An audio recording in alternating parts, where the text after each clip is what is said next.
जैसा कि आज मैं आया अम्बेडकर नगर सर, किस कार्यक्रम ये समाजवादी पार्टी के कार्यकर्ताओं ने एक कार्यक्रम आयोजित किया था इस उपलक्ष्य में कि माननीय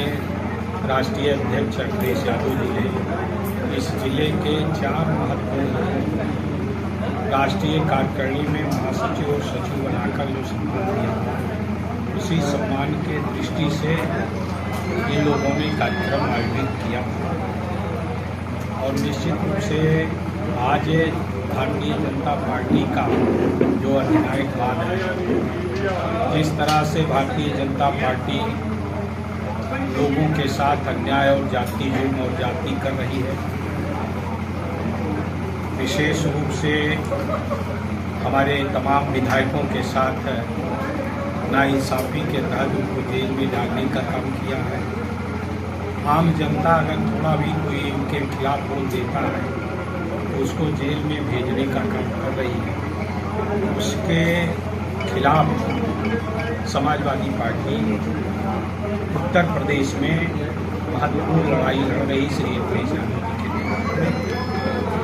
और उसी के 2024 के चुनाव के दृष्टि से कार्यकर्ता को जागरूक करने की दृष्टि से ये कार्यक्रम आयोजित। जैसा कि अभी आपने 69,000 शिक्षा भर्ती घोटाला हुआ है, जबकि इसको हालांकि सरकार ने खुद ही माना है, तो आप सड़क से लेकर सदन तक इसके लिए क्या करते हैं? हम लोगों ने हमेशा इसकी लड़ाई लड़ी है। पिछली जब विधानसभा थी तब भी विधानसभा में दो ढंग से इस आवाज को बुलंद किया था, और इस बार भी जब एक बार सत्र चला था, पिछला सत्र, हम लोगों ने, हमारे राष्ट्रीय अध्यक्ष जी ने नेता प्रतिपक्ष की हैसियत से शिक्षक भर्ती के मामले को सदन में उठाने का काम किया था, और हम लोगों की लड़ाई और शिक्षकों की लड़ाई के बदौलत अंत में सरकार ने माना कि 6,800 की गलतियां हुई, लेकिन फिर भी अगर गलती मानने के बाद भी उसकी भर्ती नहीं की जा रही है, ये सरकार की मानसिकता को उजागर करता है कि वो जानबूझकर पिछड़े और दलितों के हक को मारना चाहती है, आरक्षण के अधिकार को छीनना चाहती है, और इसकी लड़ाई हम लोग हमेशा लड़ते हैं। सर, आप ही के पार्टी के नेता हैं स्वामी प्रसाद मौर्य, जो कि बार बार विवादित बयान दे रहे हैं, सर उसके बारे में क्या कहते हैं? हमारे राष्ट्रीय अध्यक्ष जी ने बोल दिया है तो उस पर हम लोगों को बोलना है। अच्छा, हम चलते हैं अगली सर से क्वेश्चन करेंगे कि क्या आप हो गए और आप ये एक लाख, जैसा कि आप लोग देख रहे हैं कि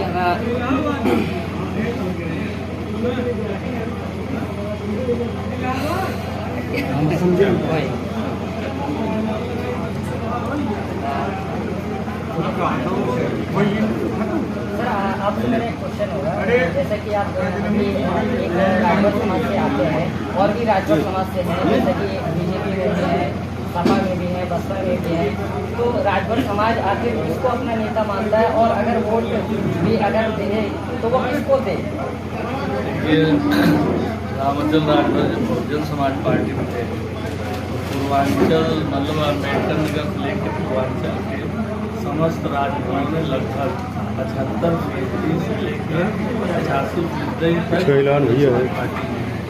और जब रामचंद्र राजभर जो है समाजवादी पार्टी में आए 2022 में, सर्व समाज के साथ साथ राजभर समाज ने बड़े पैमाने पर साइकिल के बटन दबाकर पूर्वांचल में समाजवादी पार्टी के विधायकों को बढ़ाने का काम किया, और आज की तारीख में भी लगभग 70-75% राजभर साइकिल पे बटन दबाने के लिए मन बनाए हैं। अपना नेता श्री राष्ट्रीय अध्यक्ष श्री अखिलेश यादव जी को मानने के लिए तैयार है। देखिए 2024 में हमारे राष्ट्रीय अध्यक्ष जी सर्व समाज के लोगों को टिकट देंगे, और बड़े पैमाने पर सर्व समाज के साथ साथ जो है राजभर समाज भी साइकिल पे बटन दबाकर वो समाजवादी पार्टी के परचम को दिल्ली में भी लहराने का काम करेंगे। सर, जैसे कि आप ही की पार्टी के नेता हैं जो राज्य अध्यक्ष, वो बार बार कहते जाते घटना कराएंगे,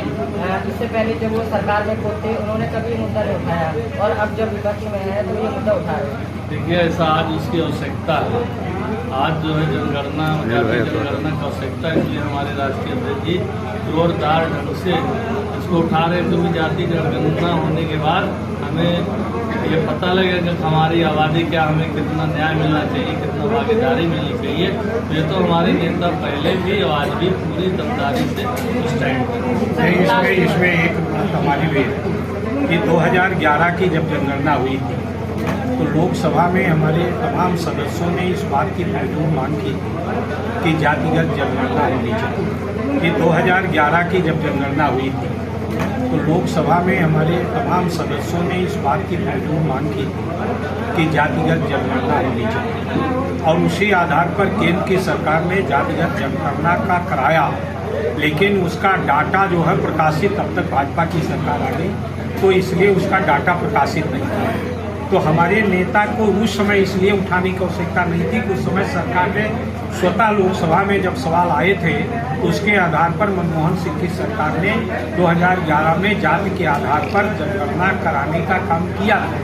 लेकिन जाति वाली जनगणना का जो डाटा सर्वे था उसको प्रकाशित नहीं किया था, भाजपा ने प्रकाशित नहीं किया। तो इसलिए आज हमारी जोरदार मांग और समाजवादी पार्टी इसके लिए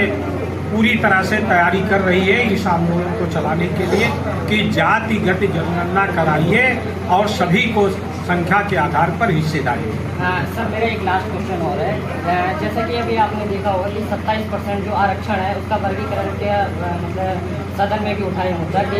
पिछड़ा, सर्वाधिक पिछड़ा, अति पिछड़ा, तो क्या आप लोग विधानसभा में इसका समर्थन करेंगे? नहीं, हमारे नेता ने तो स्वयं कहा कि जिसकी जितनी संख्या भारी उतनी उसके हिस्सेदारी। आप जातिगत जनगणना कराइए, उसके हिसाब से हिस्सेदारी। सर एक बात बताइए सर, आप इस क्षेत्र में रहते हैं, इस क्षेत्र में क्या विकास इस प्रकार का योगी सरकार का जो विकास चल रहा है इस प्रकार निश्चित तौर से जब से भारतीय जनता पार्टी की सरकार अम्बेडकर नगर जनपद में कोई विकास नहीं किया है। जो सड़कें समाजवादी पार्टी की सरकार में या बहुजन समाज पार्टी की सरकार में बनी उसकी मरम्मत कराने का भी काम जनता की सरकार ने किया। मतलब बहुत करते हैं कि गड्ढा में हो जाएगा, ये हो जाएगा, वो हो जाएगा, लेकिन निश्चित तौर से 6 वर्षों में लगभग 6 वर्षों में जाते हैं।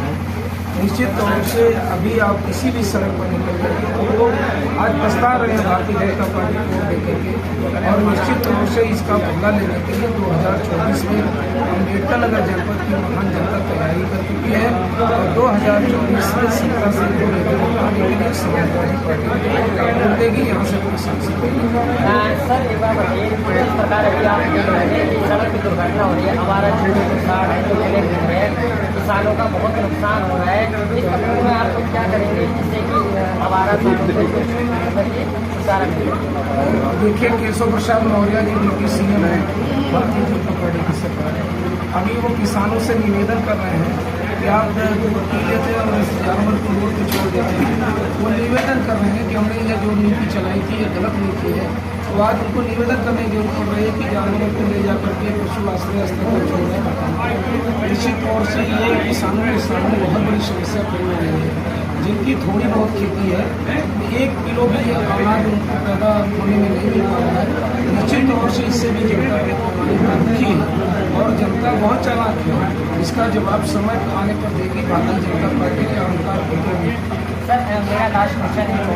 जैसा कि अभी 2022 का चुनाव हुआ, कई प्रकार की गठबंधन हुई, आपने क्या कहते हैं बसपा जो कि गढ़ माना जाता है अम्बेडकर नगर जिला, उसमें सेंध लगाई जिस प्रकार से, क्या आपको लगता है 2024 का लोकसभा भी जिस प्रकार का चुनाव होगा, क्या आप सेंध लगा पाएंगे? देखिए, सेंध नहीं, भारतीय जनता पार्टी को बेदखल करने के लिए आज पूरे उत्तर प्रदेश की जनता तैयार हो रही है, क्योंकि भारतीय जनता पार्टी के हर समाज के लोग चाहे अगड़ा हो, चाहे पिछड़ा हो, चाहे दलित हो, चाहे मुस्लिम, हर वर्ग के लोग बड़े बड़े हैं। निश्चित तौर से इनके वादे और जोड़ने में एक बात जनता आ गई है, अब इनके वादे में आने वाली नहीं है और निश्चित तौर से आज प्रदेश की जनता राष्ट्रीय अध्यक्ष आदरणीय श्री अखिलेश यादव निर्माण हो रही है। मुझे पूरा भरोसा है लोकसभा के चुनाव में बहुत अच्छा लगेगा कि समाजवादी पार्टी को पीछे आएगा और निश्चित तौर से आदरणीय श्री अखिलेश यादव जी के